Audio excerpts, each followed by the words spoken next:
Bathroom में जाओ, jacuzzi में बाल्टी रखी मिलती है। और वो तो अवसर नहीं है देखने का, वरना ध्यान से देखो तो वेस्टर्न कमोड में भी ऊपर पैर करके बैठते हैं।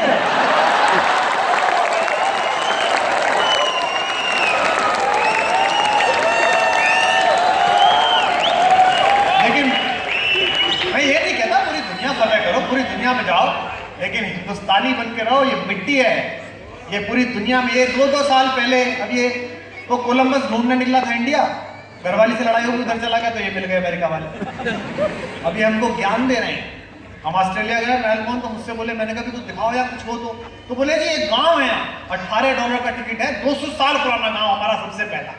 मैंने कहा तू इंडिया आ जा, नीचे लगातार हाईवे पे है, बिना पैसे दिखाऊंगा तुझे। कितने देख सकते और नियम बना लिए। भारत मोहब्बत से चलेगा, नियमों से नहीं चलेगा। 125 करोड़ का देश है, इस पर शर्मिंदा मत हो कि 125 करोड़ का है। ये क्या हमारा मुकाबला करेंगे? मैं न्यूजीलैंड गया, 45 लाख की आबादी है। इतने तो अपने फेसबुक और ट्विटर पर कुल मिला के हैं, बल्कि इससे ज्यादा है, 55 लाख हो रहे हैं।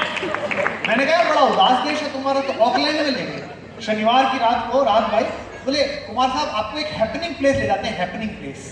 मैंने कहा कहाँ ले जा रहे हैं? बोले वो व्हाइट स्क्वायर है, वहां पर ना खूब हैपनिंग होती है। हाँ सैटरडे नाइट को, it's so amazing you know.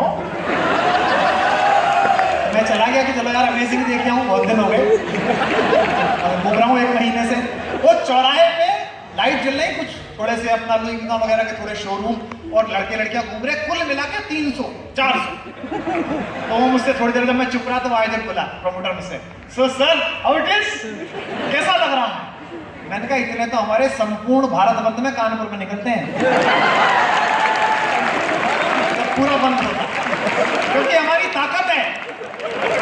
इस देश में आजादी के बाद जो कुछ अच्छा हुआ उसमें विदेशी मदद थी, जो कुछ बुरा हुआ उसमें विदेशी हाथ था। केवल एक ही काम दिन रात मेहनत करके हमने किया।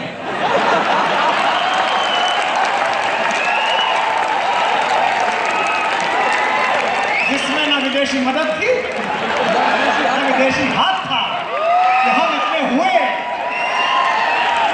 ये हमारी ताकत। 3.5 करोड़ का क्या है वो, क्या उसका कनाडा 3.5 करोड़, ऑस्ट्रेलिया 2.5 करोड़ का, इतने तो अपन अर्धवार्षिक पैदा करते हैं। अरे बाप रे। और वो भी अगर प्राइम मिनिस्टर प्रोजेक्ट दे दे तो भक्त 3 महीने में कर दें।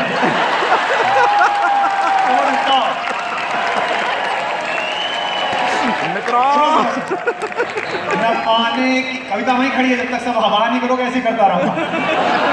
न पाने की खुशी है कुछ,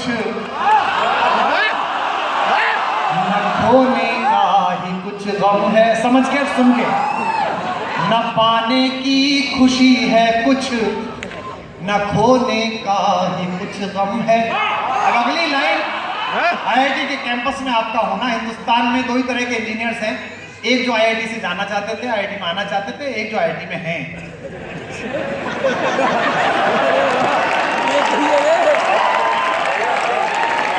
मैं दुर्भाग्य से पहली वाली श्रेणी का हूं।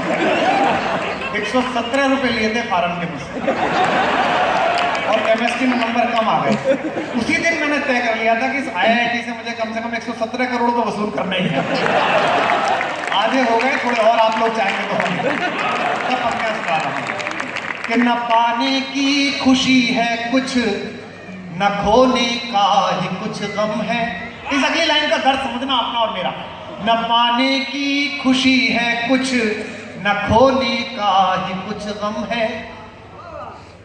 मुकम्मल जिंदगी तो है, न पाने की खुशी है कुछ, न खोने का ही कुछ गम है। ये दौलत और शोहरत सिर्फ कुछ जख्मों का मरहम है। ये दौलत और शोहरत सिर्फ कुछ जख्मों का मरहम है। अजब सी कश्मकश है रोज जीने रोज मरने में। अब जरा रात मिले। अजब सी कश्मकश है रोज जीने रोज मरने में। मुकम्मल जिंदगी तो है मगर पूरी से कुछ कम है। मुकम्मल जिंदगी तो है मगर पूरी से कुछ कम है।